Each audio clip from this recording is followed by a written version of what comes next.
Hello students, कैसे हैं आप सब। आशा करती हूँ आप बहुत ही अच्छे होंगे और मैं मीता सिंह रुचि क्लासेस 71 में आपका फिर से बहुत बहुत स्वागत। देखिए, जैसे हम कर रहे हैं अपनी हिंदी, आपको पता है हमने क्या कर लिया है। हमने काफी चीजें कर ली हैं, काफी टॉपिक कर लिए हैं, हमने लिंक कर लिया है। आज हम क्या करेंगे, वचन। देखिए, है तो बहुत इजी, लेकिन पेपर में क्वेश्चन आ जाते हैं इनसे। तो चलिए स्टार्ट करते हैं वचन अपना। आइएगा, देखिए वचन क्या होता है हमारा। संज्ञा, सर्वनाम और विशेषण की जिस प्रकृति या रूप से हमें उसकी संख्या का भाव का बोध हो, उसे क्या कहते हैं हम, वचन।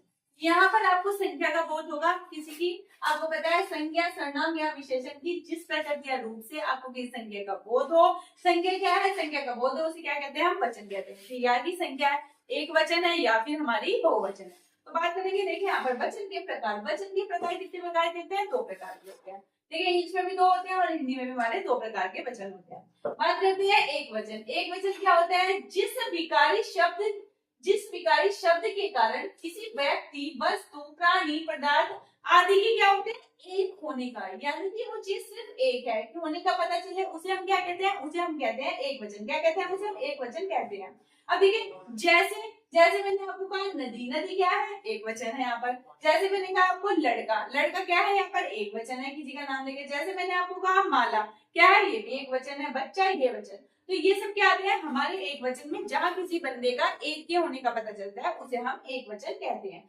जैसे मैंने आपसे बात की यहाँ पर बहुवचन के बारे में। बहुवचन जिस विकारी शब्द से, अब विकारी शब्द क्या होते हैं, मैंने आपको बताया था, लिंग वचन कारण के अनुसार जो चेंज हो जाते हैं वो हमारे विकारी शब्द होते हैं। और विकारी शब्द क्या होते हैं, जो लिंग वचन कारण के अनुसार हमारे चेंज नहीं होते, वो क्या होते हैं, वे सब हमारे क्या होते हैं, अविकारी शब्द होते हैं।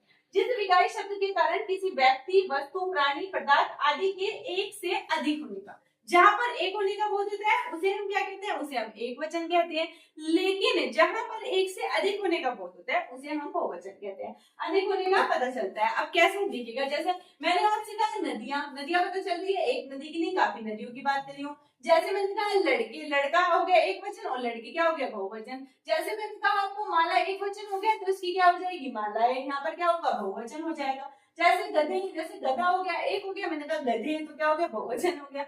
जैसे बच्चे, बच्चा हो गया एक और बच्चे हो गए हमारे बहुत सारे, यानी कि बहुवचन।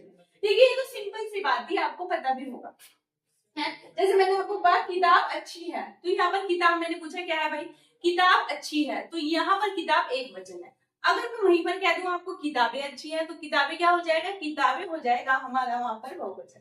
देखिए, तो सिंपल सी बात थी, आपने पढ़ा भी होगा, बचपन से आप पढ़ते भी आ रहे होंगे। क्वेश्चन देखिए कहां से बनते हैं, आप वो देख लेते हैं। देखिए, वे शब्द जो सदा एक वचन रहते हैं, यहाँ से इंपोर्टेंट क्वेश्चन है और यहाँ से एग्जाम में बहुत बार हमारे क्वेश्चन बनता है। तो चलिए देख लेते हैं। यहाँ